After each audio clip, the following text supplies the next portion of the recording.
Պարտքերդ կառավարելը քեզ ծանր է թվում։ Չգիտես, որ մեկը շուտ վճարես, որը թողնես։ Լավ կազմված պլանը կարող է օգնել քեզ վերականգնել վերահսկողությունը ֆինանսների նկատմամբ։ Առաջին քայլը քո բոլոր պարտավորությունները գրանցելն է։ Ներառյալ վարկային գծերը, ապառիկը, այլ վարկերը, կոմունալները եւ ցանկացած այլ պարտքեր, լինեն դրանք բանկից, ընկերներից, թե հարևաններից։ Համոզվիր, որ նշում ես պարտքի ամբողջական գումարը եւ ամսական վճարի չափը, չմոռանալով տոկոսագումարները եւ այլ վճարները։ Ընտանիքի անդամների կամ ընկերների հետ պարտքերի մարումների ժամանակացույցը քննարկելը նույնպես կարեւոր է։ Այնուհետև դիտարկիր քո բյուջեն։ Կարող ես կրճատել ոչ անհրաժեշտ ծախսերը վարկերի եւ պարտքերի մարմանն ուղղելու համար։ Նույնիսկ փոքր քայլերը կարող են ժամանակի ընթացքում մեծ փոփոխություններ բերել։ Երբ արդեն կազմել ես ցուցակը եւ հասկացել ես քո բյուջեն, ստեղծիր մարումների պլան։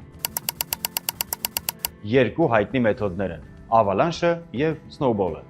Ավալանշի կամ ձնահոսքի մեթոդը կենտրոնանում է բարձր տոկոսադրույքով վարկերի կամ մեծ պարտքերի մարումների վրա։ Սկզբում կատարում ես մի քանի մեծ վճարում, որից հետո դու ավելի քիչ տոկոս ես մուծում, ինչը խնայում է քո գումարը։ Երբ բարձր տոկոսադրույքով վարկը մարես, կանցնես հաջորդին։ Snowball կամ ձնագնդի մեթոդի դեպքում դու սկզբում մարում ես ամենափոքր պարտքդ եւ ունենում ես հոգեբանական արագ հաղթանակ, ինչն էլ մոտիվացնում է շարունակել մարումները։ Եթե քո ֆինանսական իրավիճակը շատ բարդ է թվում, մի վախեցիր դիմել ֆինանսական խորհրդատուի։ Սկսիր փոքրից եւ տես, թե ինչպես են կրճատում պարտքերդ ու բարելավում ֆինանսներդ։